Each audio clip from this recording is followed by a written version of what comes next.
Hello and welcome to the Football is Fixable, alright podcast. I'm James and I'm tired, guys, and with Sess and Dan, and I'm tired. Hi, tired. I'm Sess. No, I'm James, but I am tired. Yeah, I get you. Tired. I'm tired of you two. Why? That's how he introduces himself all the time. Yeah. I'm tired. I'm tired. I'm hungry. Oh, Why are you tired of us? He always says this. I am tired of you because you're constant battering of Arsenal, you're constant having a go at me and disagreeing with me for the sake of nothing. Didn't you just record last week's episode saying that Arsenal fans are the worst and they're terrible and blah, blah, blah? Yeah, we had to hold you back. No, no. So, yeah, no. And if you didn't, you should listen back to last week's episode. No, I think I mentioned I am tired because I'm watching it. I'm just battered, like defending Arsenal all the time. Everyone's always against me and us Arsenal fans. What's anyone said about Arsenal in the last week then, since the last episode?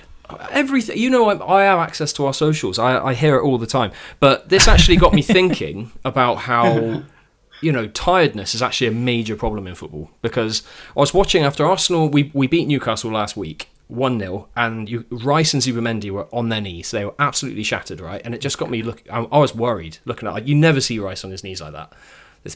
I'm treading some thin ice here, aren't I? Yeah. But and to see him that shattered, and it's something where we're criticised how boring we play and this type of thing. So I thought I would do some digging, and you know what I found out? That sand is a lot easier to dig than mud. It and is the digging also makes you tired. Yeah. And I was even more tired after that. But being who I am, the humble, reflective, adapting. Sorry, just had something in my throat. Sorry, what? Well, what I'm saying is, how we all said that players don't play too many games. It's all nonsense. They're all just moaning. They're overpaid moaners, that type of thing. I've done some digging. Hang on. Speak for yourself. I didn't say that. True. Yeah, that's very true. He was trying to bring you down to our level, really. Or bring us up to our level? Why did I say down? Yeah, up, anyway. Come on. But I've done some digging, and being reflective, and because I adapt and I evolve, I've done some discoveries. I've made some discoveries. I think Dan and I know that you are the least adaptable human being in the world. The listeners don't have to know this, though, do they? And we've always said, if there's a zombie apocalypse, you will die within a day because you'll refuse to eat anything. Oh no, it needs to be Heinz beans. Oh. Do you have any toast? Do you have any? Was it bread? Or yeah, it needs to be white bread. No, look, I'll be fine, and there's plenty of white bread. It'll be fine. But I think actually we might need to revisit our initial conclusions. Players might actually be suffering from fatigue and tiredness. I might have to be on my own then. By the end of this episode, you may well be. We'll see where Dan lies. But I don't know. My natural instinct just tells me to disagree with James. Just come to my side anyway, Dan. Yeah. So I might just totally flip. But let's see how this goes. Yeah. See which side of the coin I end up on. So today we're fixing tiredness in football. Right, guys, I'm going to go on a bit of a rant, I'm afraid, and you're going to have to listen and become educated like me. So, okay. Well, I can't promise you that I'll listen. At least look at me as if you are listening. So, okay, I can do that. The thing is, players. I must say, I'm already exhausted.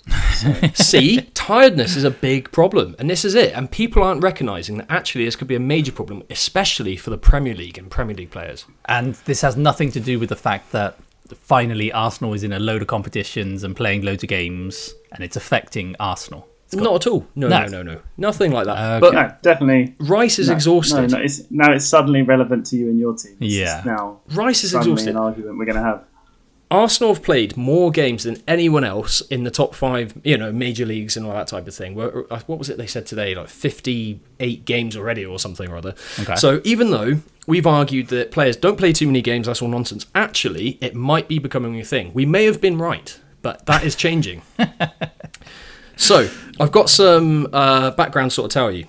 So there's been a long argument that some of the Prem clubs are at a disadvantage in Europe because of the league is more physically demanding and that type of thing, right? So Prem teams don't win the Champions League as much as other leagues, essentially. That's over the history of the Champions League and stuff. And that's been an argument that's been used because the Premier League is more physical, more demanding week in, week out, and that type of thing. And I think there's actually some sense to this, especially recently. So now with the increased competitiveness, of the clubs. We've talked about how the Prem from top to bottom, really, apart from Burnley, have been really competitive. And you go to any game, you're in for a really tough match and that type of thing. Yeah, especially this season. Yeah, exactly. United could have still won the league, by the way, recently. I mean, it's been crazy how, I think Nottingham Forest could have still made Europe. Yeah, and I said to you today, didn't I, that Everton, we went from 8th to 11th in 1 week, and now we're actually really close to kind of like the 16th, 17th places, and it's made me think, did we have a good season, or is it at what point in the league do you say that it was a good season? It has been, but there's so many clubs, especially in that middle area, that are so close on points, and it kind of 1 or 2 points determines several places, doesn't it? And it kind of but the money involved in that, by the way, 1 place in the Premier League is so many more millions, in terms of what. So this is the thing, because of the money as well in the Prem now, the Prem teams are forced to play their best players to try and secure wins every single week, because even 1 place higher could mean several £1 million extra by the time you finish and stuff like that. So I think even more so today, Prem clubs are at that disadvantage compared to our European counterparts and stuff, right? Yeah. There's been a lot made over the years about winter breaks and how the Premier League's never had one. I know this season, we've had a kind of slightly longer break than previously and stuff like that. But for years in, La Liga, Serie A, League One, or Liga, as they say, Bundesliga, they've always had these winter breaks. Haven't you always wanted the games during winter? You've always been pro that. Yes. Only because Arsene Wenger said he's pro that, obviously. It's amazing. Yeah, it's an amazing time of year. And I know I've said on previous episodes I do love it. But at the same time... But now that Arsenal is affected... This is the new enlightened, James. I am enlightened. It's got nothing to do with Arsenal's position in multiple competitions. No. Pure Declan Rice is a machine. He's absolutely incredible. I've never seen him as tired as he's looked recently. He's had to play for it. He's so integral to what we do. He's played so many minutes. I'm going to give you some numbers in a minute.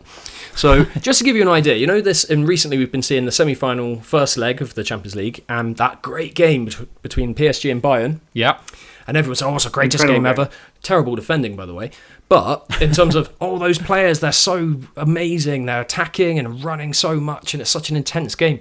Those players, there's a reason for this, right? With Bayern and PSG pretty much automatically winning their domestic leagues by March every year. PSG, have they won their league yet? I think Bayern's already won theirs, haven't they? For PSG, it's a bit closer. Yeah. They haven't guaranteed a win yet, but Bayern won it a while ago. And it pretty much, they're both farmers' leagues, really, aren't they? As we sort of talked about in the past.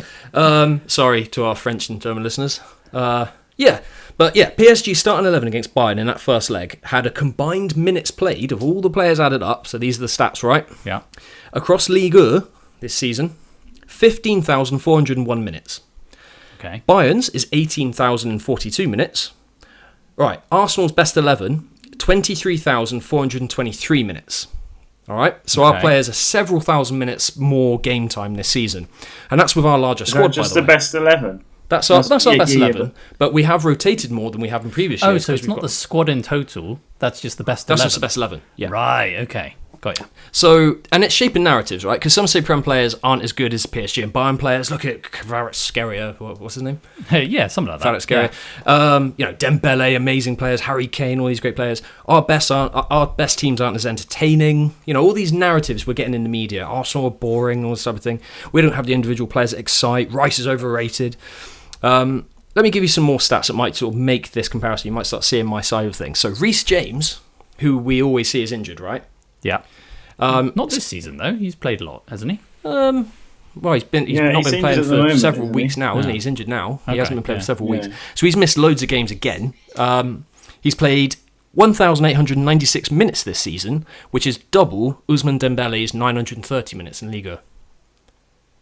Reece James has played double Ousmane Dembele, right?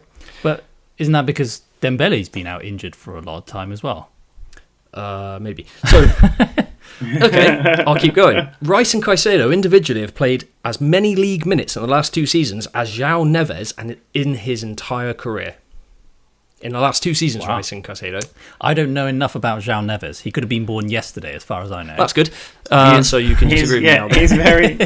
These are very young. Carefully very picked stats here. Yeah, well, you can't challenge me on it. So, Ricardo Calafiore. Yes. I mean, beautiful human being. He's a fantastic starter dish, isn't he? Yes, he pepper. is. Yeah, with a bit of Chiesa on top. Yeah. Lovely hair as well.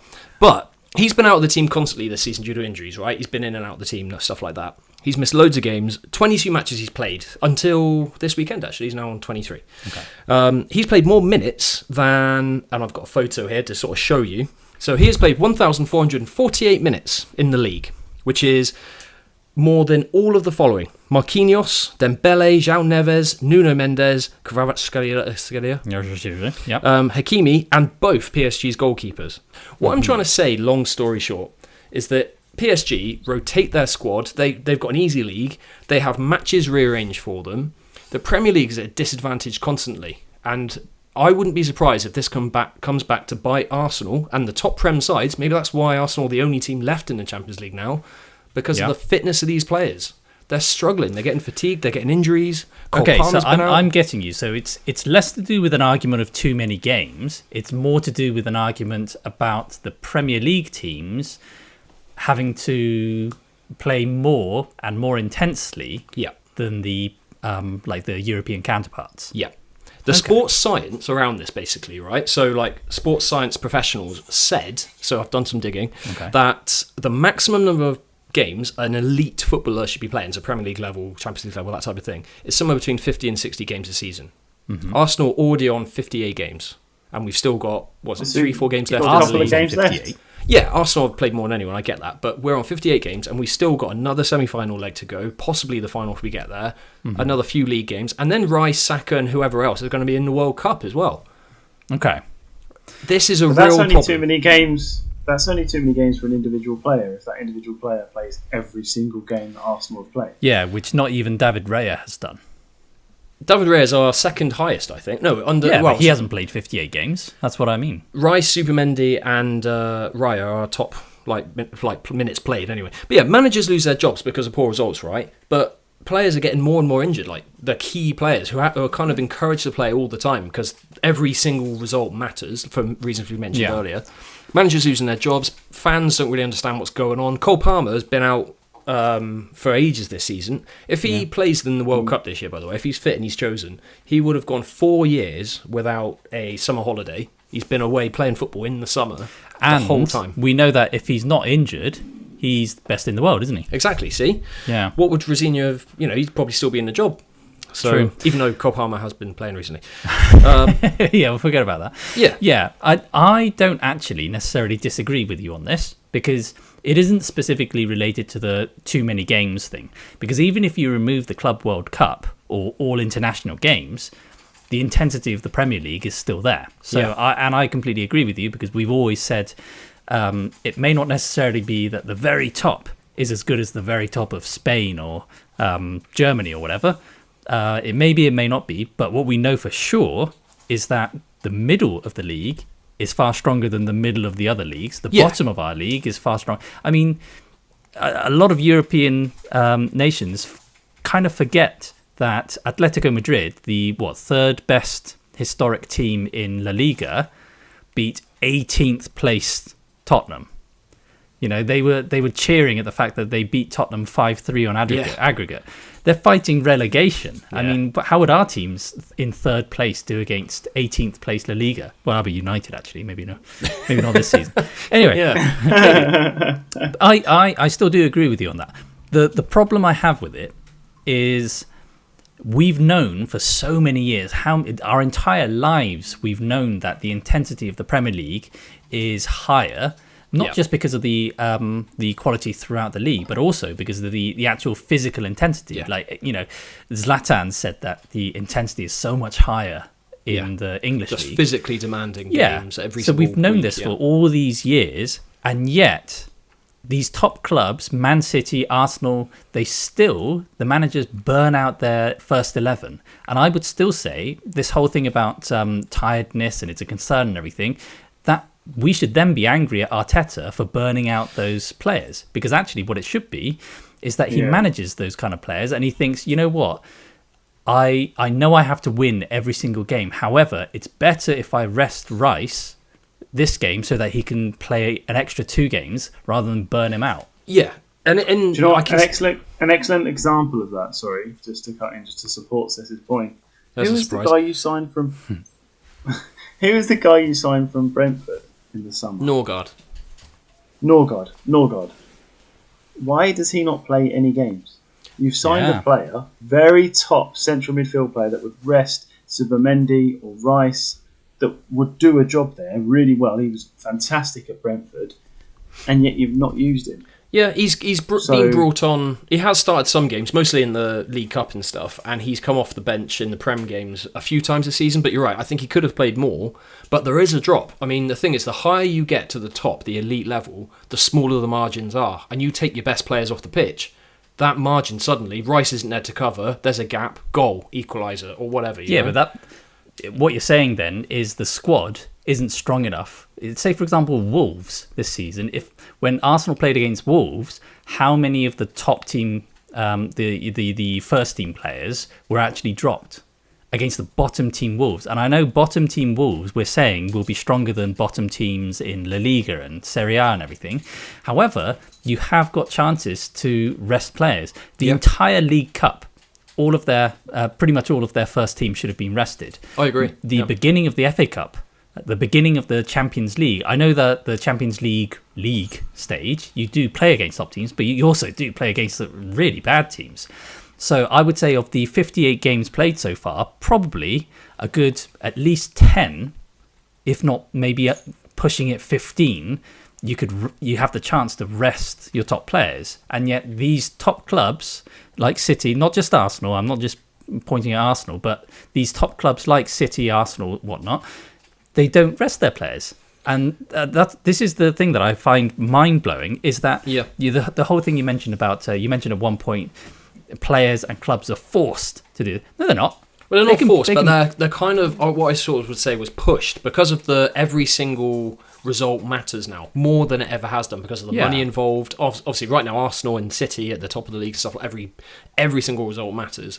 You take one of your best players off. Rice is so integral to what we do. I'm not saying he it's is for integral, every player. yeah. Like Zubimendi is, Zubimendi is integral. However, you can tell there's been a drop with Zubimendi because he's played so many games. Of the fatigue, in which case, if I was the chairman, I would be saying to Arteta, why are you burning out Zubimendi? He's clearly dropping. Yeah, it's not going to be enough of a drop to justify keeping him on. So I would say it's a matter of not being able to maintain the squad rather than too many games or too tired or anything like that. I think it would have helped with Saka not playing in a lot of these games. Yeah, he Saka looks fresher now coming back today. Yeah, he did look good today. And Zubimendi was on the bench for the first time in a long time today, which was good to see as well. For this reason, because of he's almost close to burnout, essentially. Yeah. And we have some players that can come in for certain games, but I think because fortunately we were 3-0 up, we could take Rice off not long around sort of half-time, halfway through the game, something like that, to give him that rest. He's, but if Arteta, and if you don't want to sort of give Arteta credit for being a top manager or whatever, you could say Pep. They can't be idiots, They must know. Why did Pep keep playing Rodri, and eventually it's going to lead to that injury that he had? Yeah. There must be something where it's on the side of we have to keep these players on. We're so if I take them off, there's such a much higher risk of we're not going to win this game. But that's also connected, I think, to player power, because one of the arguments I had before about countering this too many games thing is that players want to play those. We said before, if you say to Rodri, right, you don't have to play all these games. You can play 30 games in the Prem and not 38. He'd go, no, I want to play every game. All right, you don't have to play in the Champions League. No, I want to play that. Okay. You don't have to play in the FA Cup. No, I want to play the FA Cup. Okay, in which case, don't go to the internationals. Don't go to the Euros. Oh, no, I'm going to the... All right, well, when do you want to be rested? Why are you complaining? And then you've got to also think, why are you demanding all this money? Because in order to demand all this money, the clubs at the moment are losing money because they're using up their entire revenues to pay these players, in which case we need to enter more competitions.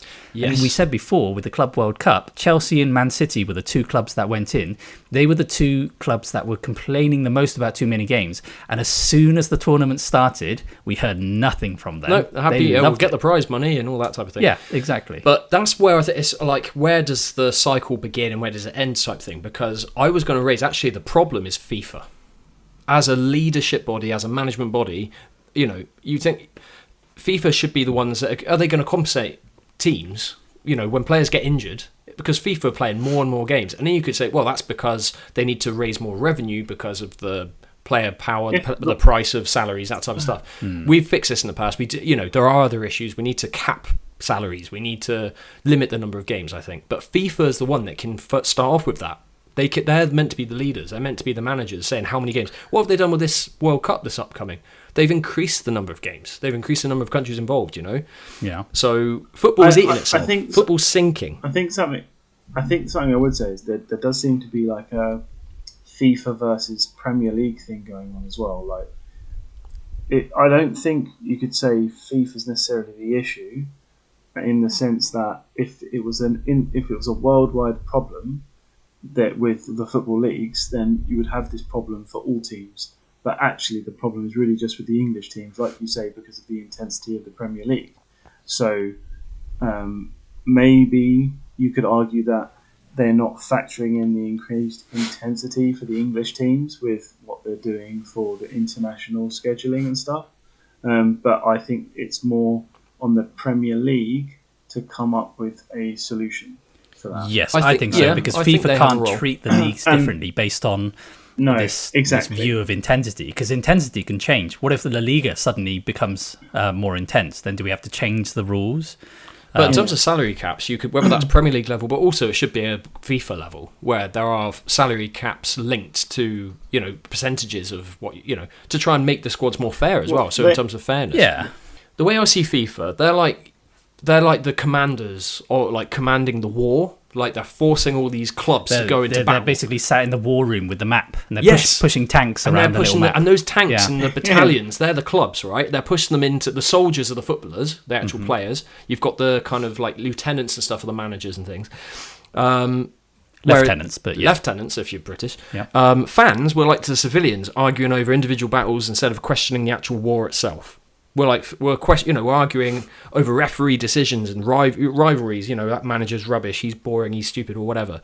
When actually the bigger problem is, it's like what they say, the fog of war. One point I wanted to make earlier, actually. So when you were mentioning about injuries and everything, in terms of like the wear on the players, I think a lot of the injury stuff is actually more to do with how early and how much pressure is put on kids of a much, much younger age now, and how early they have to start. Yeah, true. It really, I think, hinders their development and growth, like physically. So I think I actually I met a chap who was a Charlton Athletic like talent scout, and he used to go to all of these games and that. And he said all of these players, some of the best, most talented players you see, and they're getting like really bad injuries from the age of like 14, 15. Yeah. They're playing so intensely. They're burned out. And so the competition to become a professional footballer is so intense now.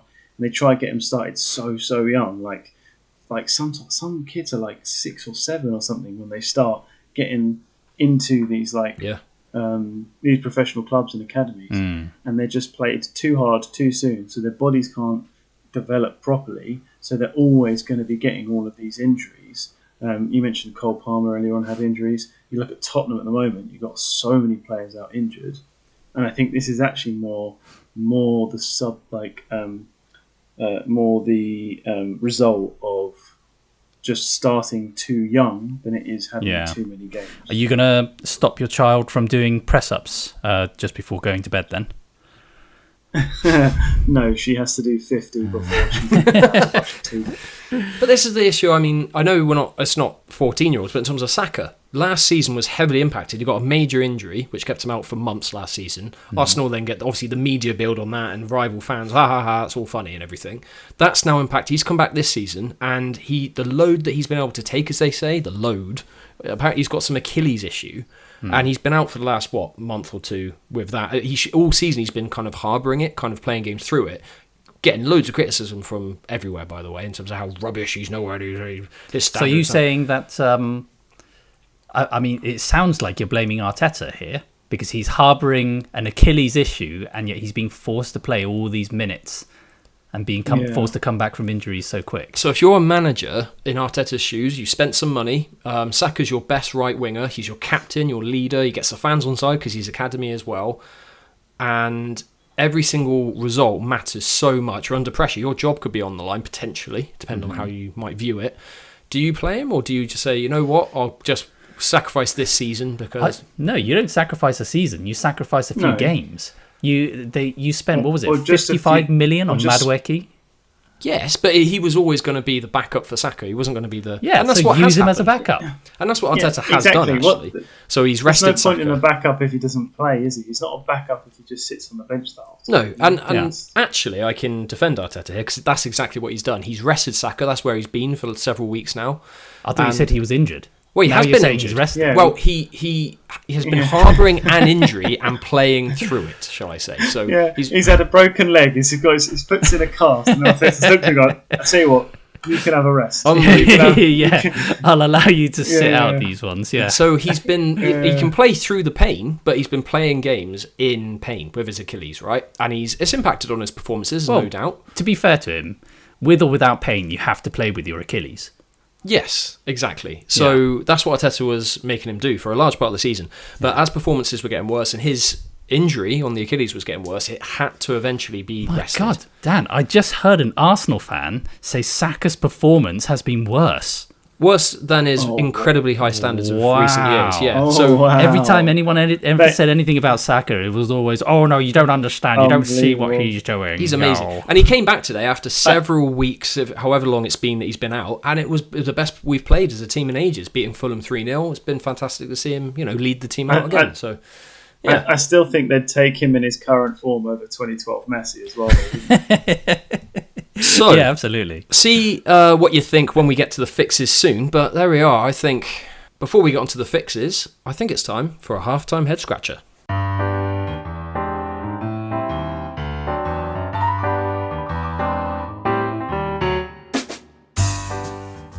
Hello, it is time for a halftime head scratcher, and today we're getting musical. Which classical composer, who featured on the £20 note in the early 2000s, wrote a football song in honour of his beloved Wolverhampton Wanderers? I'll tell you after the break.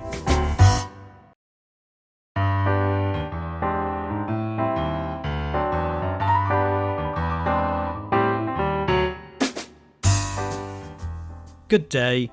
Before the break, I asked you, which classical composer, who featured on the £20 note, wrote a football song in honour of his beloved Wolverhampton Wanderers? Well, that was Edward Elgar. He wrote, "He banged the leather for goal" for a player called Billy Malpass, who was his favourite. Thank God you didn't catch Wolves at their lowest moment though, Elgar. Cheers, Koopy. Thanks for that, as always. I know you guys are tired of hearing me moan, but I'm tired of not respecting the players being tired. Okay, I need to say a couple of things about this. I mentioned to you before that I think it's the management of the players that's at fault. So I think one of the fixes is to actually put the managers to account. Make managers accountable. That's the proper English term, isn't it? So I would say you could put a maximum number of minutes on the players. Yes, but then you're basically trying to handcuff these players, aren't you? Whereas actually, you need to try and work out how a manager can manage an entire season. You know how with United, you played, what was it, a maximum of 40 games this season? Something like that. Yeah, something like that. Yeah, and injury-wise, it's been pretty decent, which means squads in general can handle an entire Premier League season. Even though it's intense, United are basically just playing an entire Premier League season, and injuries have largely been okay. It's been so good that Luke Shaw has played more games this season than I think in his entire history. It's a minor miracle. In his entire career. Yeah. So, and then you look at Tottenham, for example. They haven't actually gone that far into the domestic cups a lot. They've played in the Champions League, but look at their injuries. So I don't think it's necessarily to do with the Premier League intensity or anything like that. I think it's more basically just the lack of management by the management.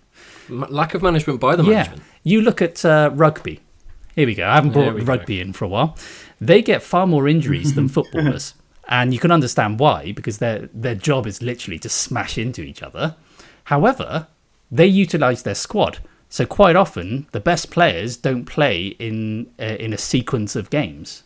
because they need to make sure that the players are actually available for as many games as possible, rather than we need them to be at their best constantly from the first game to the 38th game, and then all of a sudden the additional games after that, they're burnt out. Yeah. No, they manage the players throughout.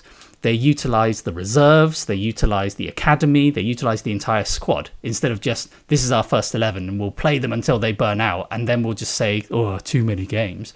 Because actually, if you look at it, I think it's only like maybe 2 clubs in the whole football league, English football league, that actually play 50 games plus. Yeah, so do we have to at the very top? Do we have to change all of the rules for the 92 teams in the English leagues just because of two clubs at the top that fail to manage their players? I do think that managers have a role to play. However, I think you're slightly misguided. Is it? Yes. So all of a sudden, because Arsenal's one of those 2 teams. We could bring in like manager fines when a player gets injured. Just like, that's not going to solve anything. I do think we've talked about in the past how we might, so as another fix, kind of limit the number of games players can play. So sports science says between 50 and 60 games, right? Rice is already on 68 games this season, and that's... So if sports science is saying that, then why is Arteta playing him for 68 games? Well, whose fault is it? Is it Rice's fault or is it Arteta's fault? I would say it's Arteta's fault. But I know you don't want to say anything is Arteta's fault because you say that he's a genius even though he's done nothing. Done nothing? He's done literally nothing. Everton legend. He must be a genius. He defies science. Yeah, he listens to the sports science and goes, no. Rice can play all these games. He's so integral to what we do. A lot of the players have been rotated. They've been taken out. So did he need to play against Wolves, bottom team? Did he need to play against Burnley? Yes. So Rice, by the end of the season, would have played 68 games, and that's before the World Cup even starts. He is going to be compromised by the time England want the best out of him as well. Next season he'll pick up injuries, and that's another career. That's what I don't want as well. However, whose fault is it? FIFA's. Why is it FIFA's? FIFA Arteta has more the and more choice to play games. who he wants. Rice has the choice to actually say, I've played too many games. I don't want to play this. But he's saying, yes, I want to play all the games. John Terry said that recently. He said, I say recently, in the last couple of years, I saw it in a podcast, he was saying that he absolutely did not want to be benched or not in the squad for any game. He said he wants to play every single time, start the game, finish the game, and he would hate it if he was benched. As a top player, that's the way you are. And so Rice, if he had the chance, he will want to play 90 minutes every single game. It is up to the manager to actually say, no, this is too much. Look at the sports science, look at your physicality, look at the injuries, look at the speed, the amount of, space, that the kilometers that you're not covering in the last third of the season. Yeah. You need to have a rest. You're being burnt out. Yeah, so I would say this whole thing about too many games, too tired, all this stuff, it's just ridiculous because no one's actually forcing them to do this. Because if the chairman wants to have the best results for the entire season, then actually what you don't want is your best 11 players playing every single game, because you know for a fact that playing 60 games like that is not sustainable. No, exactly. And that's the thing. The reason why Saka's got so many injuries is because he was playing 60-something games for several... He was carrying this Arsenal side before we had the deeper squad that we have now. And England as well, even in the friendly games. So I think that's where FIFA comes in, where the friendly games could be cancelled. And we've said this in the past, like we cancel the friendly games, they're pointless, well, that type of thing. I think you're on the money with the manager has a role to play. I don't think it's all them. They're kind of, in a sense, they're going to have to be the ones who lose their jobs if they end up losing games, right? So, but don't they lose their jobs because they lose the games because their players get injured anyway? I suppose it comes to it, you're kind of walking a tightrope between I could play these players and increase the chance of me winning games, but it also at the same time increases the chance of players getting injured. So they're kind of walking that tightrope constantly, aren't they?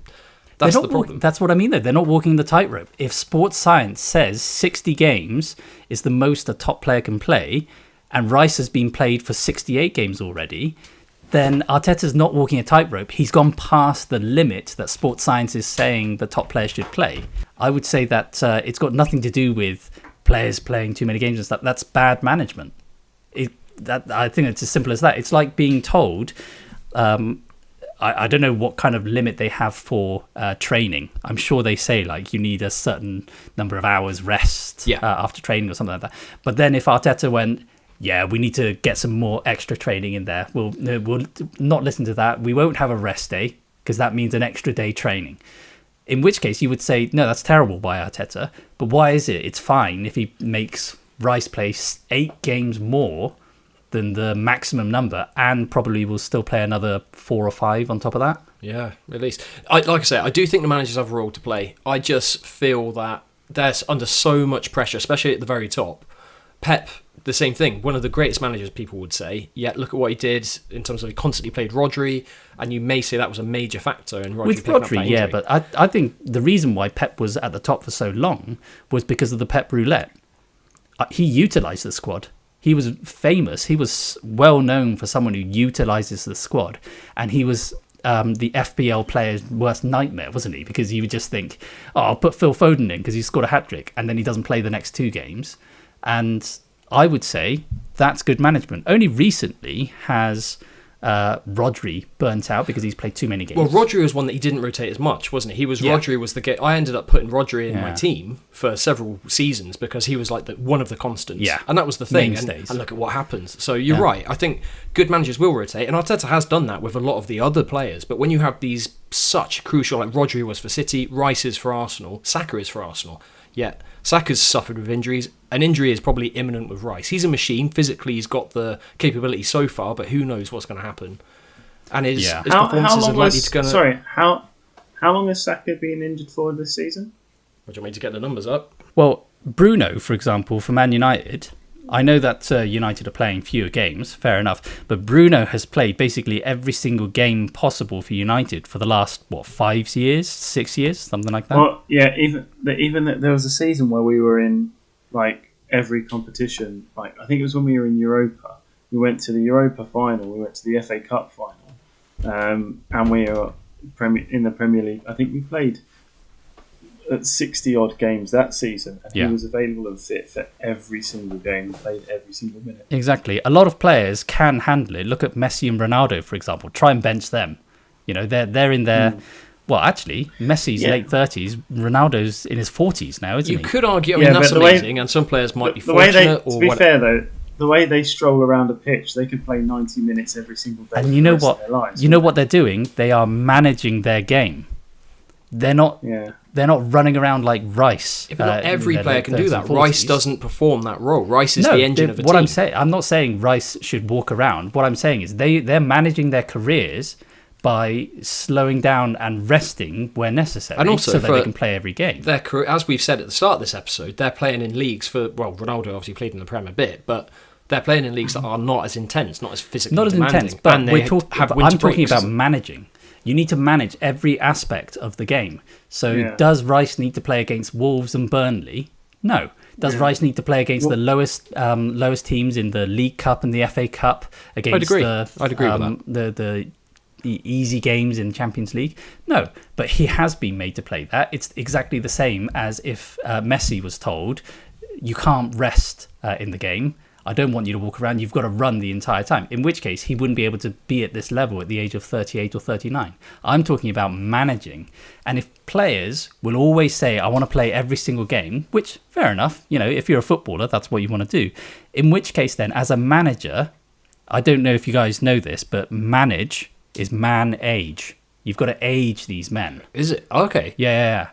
This is my knowledge, guys. That's deep. Yeah. Is that it? Yeah, but it's the manager's job to actually manage. And they think if Saka is constantly being burnt out and constantly getting these injuries, I've got to let him have a rest. It doesn't matter about this whole, we're being forced to win every game. No, you're not going to win these games with a broken Saka anyway. Well, that's true, and that's what Arteta's been juggling, as I say. Saka has been out. I'm just looking at Saka's injury history since he broke in, and for the first 5 years, he had no more than 1 to 3 days injury of a mini thigh problem or a dead leg and stuff like that. A mini thigh. Then in 24-25 season, last season, he missed 21 games because of a hamstring injury. That was the one that kept him out for a few months. Then he's come back this season. He's had 3 injuries, 5 games for hamstring, 3 for a hip injury, Yeah. and then he's missed 7 games Yeah. recently for the injury that I was referring to earlier, Yeah. Okay, which was his so Achilles. that's 15. So that's 15 games. Yeah. Of those 15 games, how many of those did you win? Probably a lot of them, right? Well, Because of the where games you that are we've lost competing at the moment. recently are games that he's been absent in. So the reason why we were 12 points clear and we've now bottled that league and all that, all that type of thing. That's 50 of those 15 games. You would have won a fair portion of those games, which shows he isn't as integral as he's so integral he can't be dropped, because you've played games and won without him. So it is possible. It's So possible, but it he probably can isn't going to be rotated. sustainable. Our average points per game is drastically dropped when he's not in the team, and Arteta knows that, and Yeah, Arteta's and job's on the this line is- because of it. In every other sport, there's an aspect of managing the season. You look at tennis, individual sports. You're responsible for yourself. However, for the season, a lot of the players don't play in certain tournaments because they want to manage their season. There's no player out there who actually says, I will enter every single tournament, because then you are playing every 2 weeks or 3 weeks or something. So they'll miss out every other tournament. And then the longer they go, people like Federer and Nadal, when they were getting into their 30s, they would miss out even more. And that's because they want to manage their season. And you do that in rugby as well. And any other sport. In boxing, no one nowadays fights 4 or 5 times when they're at the top. Yep. They're managing with their age, with their physicality and everything. In football, for some reason, you mentioned about Arsenal's minutes with their first 11. That is not managing the game. That is just thinking we just need to play our best 11 like on a FIFA game, and it doesn't work like that. No, but I think this is the thing where football, like, managers' jobs are so under threat, aren't they? Arteta and Pep are kind of unique in a sense. They've had the longevity that most managers don't have. Managers generally, this is not just an Arsenal problem. Across the whole Premier League, we're at a disadvantage to other elite leagues, right, in football. Managers their jobs are on the line. They have to win. It's a game-by-game thing, isn't it? You lose a couple of games, your job could be gone. Yeah, I get you, but this is exactly what I'm saying. Pushed to play those players. It doesn't even have to be Arsenal. I could just talk about City. How many of the top City players would have had to play against Wolves and Burnley? Exactly the same kind of argument I have with Arsenal. So if we're so disadvantaged, which I agree with, by the way, if we're so disadvantaged against Bayern Munich or Barcelona, PSG and everything, why are we still disadvantaging ourselves more by burning our players out in the lower league games, the cup games that we don't need to burn them out in order to then play against them, play against PSG and everything, lose and then go, oh yeah, it's because we're burnt out. Well, yeah, because they're managing their players. Like Kane, he didn't play today against Heidenheim. They were playing bottom team in Bundesliga, and they've already won the league. Yes. So he was rested. That's because it's a farmers' league and they've got no real competition. They can afford to do that. So did Rice have to play against Wolves? Yes, because we're fighting for the first league in 22 years. That's my point. So Arsenal cannot beat bottom-placed Wolves without Rice. That's what you're saying. There's a much less chance of doing it because Rice is our Rodri. He's integral to our team. That's the problem. It In is a which case, problem. you'll have to burn out your players. Exactly. That's what I'm saying. That is a problem. That's not managing. So if you get beaten by PSG, then it's the fault of the fans calling for Rice to play every game. It's the fault of the manager making Rice play.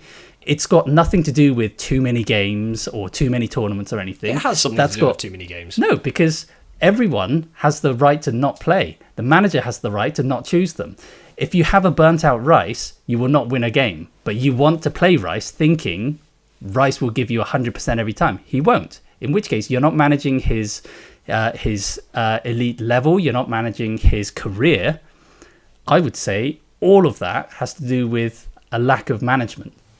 There could be an extra 20 games.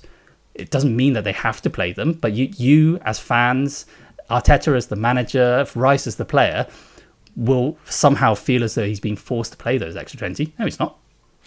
So, in defense of management, I suppose this is a problem only for Premier League managers. Like, other managers of other leagues don't have to think about this rotation issue because of how the leagues are. I suppose it's just the intensity of the Premier League that means... Not really. I mean, the Championship, I would say, is just as intense, if not more. And they have to play, 8 games more? just in the league alone, and they also have to play the 6 two domestic games, cups.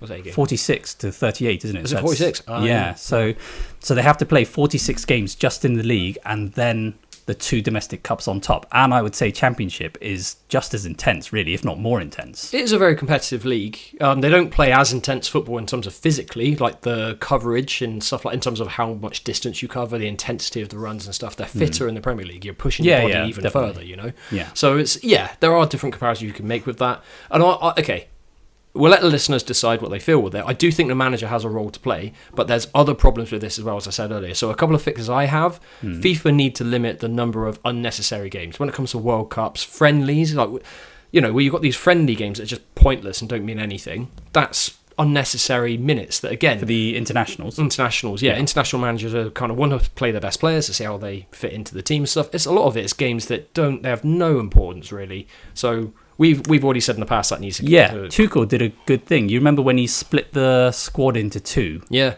And he actually said that some of these players need a rest, so he's not going to play them. Exactly. That is good management. Just saying. Yes. Yeah, that's managing a squad, isn't it? It is. I see your point. To help managers that are under such intense pressure, I'm going to take some of the power away from them by saying that they're only allowed to play players so many times a season. So when you see Rice, for example, he's only allowed to play 40 games a season or maximum 50 or something like that.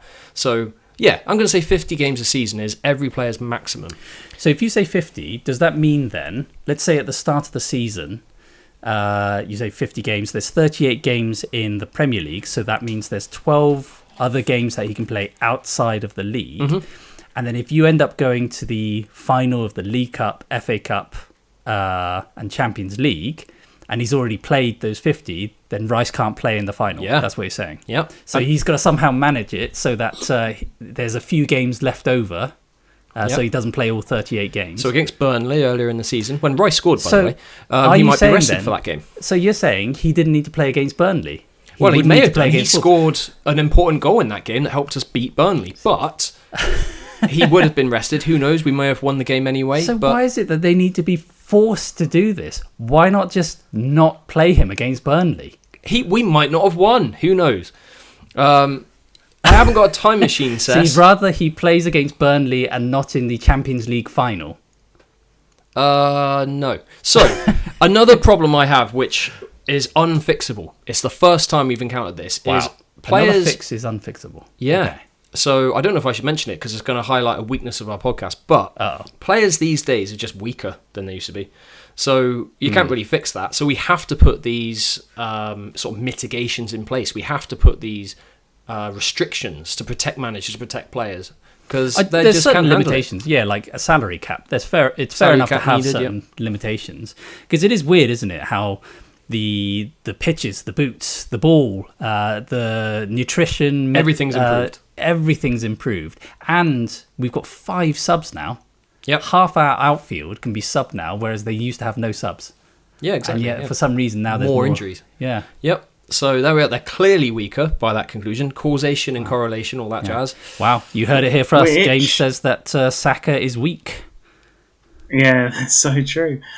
Which feeds into my fix. I think they're weaker, which goes into my point earlier on about it starting too young and the body's not being able to develop properly.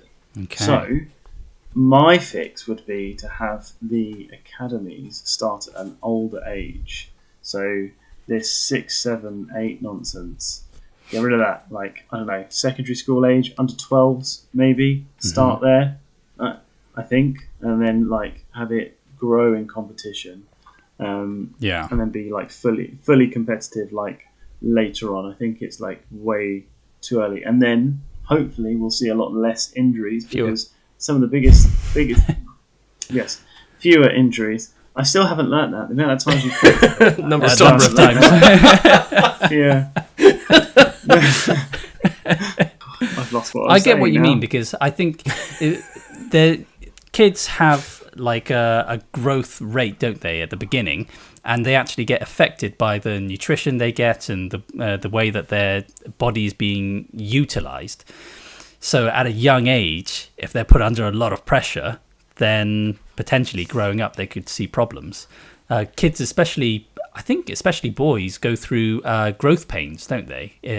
Growing pains, yeah. Yeah, and I had a really bad one on my knee, and it ended up being quite a permanent one as well, which stopped my professional playing career, obviously. Yeah. Nothing about lack of ability or something. No. I had to witness it. I had to witness your career halted. Exactly, yeah. There we are. Yeah, so those are our fixes. Something needs to be done because this can't continue. Player fatigue is a real problem. Yeah. Arteta out. That's what I say. 100%. So there we are. Speaking about things that I'm very tired of, I think it's time for John's fantasy football juicy tips. Juicy. I'd like to rotate your tips, John. John's juicy tips. Yeah. Alright, we're in the finishing straight. It's the last 3 game weeks of the season, and it's the last doubling game week of the season, with Palace and City doubling this week. So, here's my tips. In defence, he's had 9 attacking returns, 13 clean sheets in his breakout season in the Man City 11. It's Nico O'Reilly. In midfield, it's the hungry Hungarian, Dominic Szoboszlai for Liverpool. He's now Liverpool's main attacking threat. And they're playing Chelsea, who haven't had a clean sheet since January. And up front, it's the big Norwegian. It's Erling Haaland for Man City. Get this, he's got 132 attacking returns so far for Man City. What a freak. Juicy. Cheers, John. And, well, here we are. A few games left in the season. And, well, it looks like a foregone conclusion. John's now, at time of recording, almost 100 points ahead. He's about 70-odd points ahead at the top of our league. So our guru seems to know what he's talking about. Yeah, well, like we said last week, we allowed him the platform to be able to do this. Oh, yeah, he wouldn't be there if it wasn't for us. No. That's for sure. Sess, I am still neck and neck with you currently. You are 7 points ahead of me. One place above currently. Obviously, we still got some games to go this game week. Yeah. Dan. Keep scrolling. Can you come back to me? I am right on your tail, guys. Oh yeah. Oh, 35th place. There you are. Yeah, it's a long tail. Nice work. Right on it. It's a very long tail. It's like a snake's tail, in fact. Yeah. So there we are. We've got loads and loads of teams in our league, but if you still want to join, it's not too late. I know it seems late in the season, but your points will carry across, and if you can overtake John at the very end, it will be the best thing that we've ever seen. And you can join with the code SD4GZV and see if you have what it takes. Nice. I just had a thought, guys. Mm-hmm. If John is so far ahead in our league, is he like PSG and are we just all farmers? Oh. Is it a farmers' league? Is our league a farmers' league? Is that what you're saying? Wow. Yeah. Do we need to reflect on ourselves a little bit? Well, I still maintain that it's the team that's done it. Yeah, the podcast team are leading the league, True. so that makes sense. Yeah. John doesn't get the credit, Yeah, that's basically. true. We do. A team is a squad, right? You can only be up there if everyone pulls together, so he's there with all of us. Yeah. There we With our team, I suppose, you're only as strong as your strongest link, is what we're saying. Yeah. So there we are. I just think this week was important. I think we had to recognise that these players need... Actually, there might be something that... When Rodri's moaning about too many games, he has a point. As an inspirational leader, I'm a teacher. I have groups of young people that rely on me. It's me that has to make the decision. I have to make the grown-up decision on what is best for them. So managers should make the right decision. Yes. And with that, it's a goodbye from me. That's my line. That's a goodbye from me. Wait.